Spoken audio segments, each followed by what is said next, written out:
বৃহস্পতিবার দুপুরে ঢাকার সাভারের থানা রোডে বাগানবাড়ি রেস্টুরেন্টে উদ্বোধন করা হয়েছে নারী উদ্যোক্তা মেলা ও পিঠা উৎসব।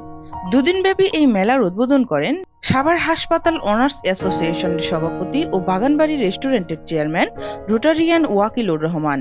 ডাব্লিউবিই ফাউন্ডেশনের উদ্যোগে আয়োজিত এই মেলায় সম্মানিত অতিথি হিসেবে উপস্থিত ছিলেন সাভার উপজেলা দুর্নীতি প্রতিরোধ কমিটির সভাপতি হাজী মোহাম্মদ শওকত আলী মাহমুদ, সহসভাপতি কাদের তালুকদার, সাধারণ সম্পাদক সালাউদ্দিন খান নঈম, সাভার প্রেস ক্লাবের সভাপতি নাজমুল হুদা, সাবেক সভাপতি জাবেদ মোস্তফা, সিনিয়র সাংবাদিক তোফা সানি, মালয়েশিয়ার বিশিষ্ট বাংলাদেশি নারী উদ্যোক্তা ডক্টর পারভিন আক্তার, সাবেক কাউন্সিলর ডারফিন আক্তার, সাজের হেড অফ ট্রেনার বাবুল মোড়ল, অনলাইন ফাউন্ডেশন স্কুলের পরিচালক রাহাত সিদ্দিকী, কেয়ার হাসপাতালের চেয়ারম্যান লায়ন আসলাম হোসেন সহ অনেকে মার্কেটিং নিয়ে অনেক সেমিনার করতে সক্ষম হয়েছে এবং সবার সহ সারা নারী উদ্যোক্তা আছেন, আমরা হয়তো অনেকেই জানি না।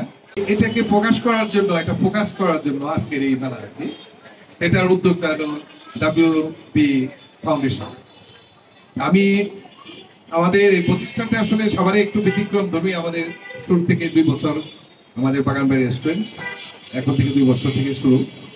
ডাব্লিউবি ফাউন্ডেশনের প্রত্যেকটা উদ্যোক্তা অত্যন্ত গুণী। গুণ প্রচার করার জন্য আমাদের শ্রদ্ধা আলমগীর ভাই যে পরিমাণ পরিশ্রম করে যাচ্ছে সেটা সত্যি প্রশংসনীয়। কর্মঠ মানুষ যারা, তাদেরকে দেখে অনেক বেশি ইন্সপায়ার হই যে তারা সংসারও ম্যানেজ করতেছে। যত উদ্যোক্তা, যে কোনো উদ্যোক্তা হইতে চাইলে আমরা তাকে 6 মাসের একটা প্রশিক্ষণ করাবো। প্রশিক্ষণে যত টাকা পয়সা খরচ লাগলে সেটা আমরা ব্যবস্থা করবো এবং এই 6 মাসের মধ্যে তাকে 21,000 টাকা আরো হাত খরচ স্কলারশিপ হিসেবে দেবো। মেয়েরাও অনেক আগায় যাবে, ভাই যেভাবে বললেন। এবং একজন সংগ্রামী নারী যিনি একটু আগে বক্তব্য দিয়ে গেলেন, মালয়েশিয়াতে আমাদের বাংলাদেশের ভাবমূর্তি যিনি উজ্জ্বল করেছেন। চেষ্টা করব আপনার সঙ্গে নিয়েই কাজ করা। এখানে সাভারে অনেক প্রবীণ ব্যবসায়ীরা রয়েছে। যদি কাউকে কোনো ধরনের প্রশিক্ষণ প্রয়োজন হয়, যেমন যুব উন্নয়ন আছে, সেখানে নারীদের বিশেষ ব্যবস্থায় প্রশিক্ষণ দেওয়া হয়, সেখান থেকেও একটি লোন দেওয়া হয়, সেটাও আমি ব্যবস্থা করে দেব।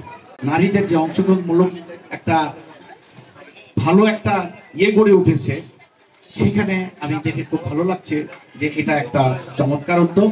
যে চাকরি দিয়ে বেকারত্ব দূর করা যাবে না, এবং শুধু মানুষ যদি চাকরি করে, অন্যান্য ট্রেডে যদি লোক না থাকে, তাহলে কিন্তু পরিপূর্ণতা লাভ। আপনাকে ধন্যবাদ জানাচ্ছি, বিশেষভাবে ধন্যবাদ আরো জানাচ্ছি এই প্রতিষ্ঠানের। অনুষ্ঠানে সভাপতিত্ব করেন ডাব্লিউবিই ফাউন্ডেশনের প্রতিষ্ঠাতা লায়ন মোহাম্মদ আলমগীর কবির। মেলায় প্রায় শতাধিক নারী উদ্যোক্তা ঘরে তৈরি পিঠা, খাবার, পোশাক সহ বিভিন্ন পণ্যের stall বসিয়েছেন।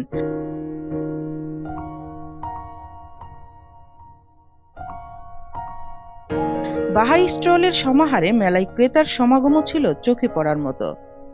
Rumana Rumi, CNI news 24।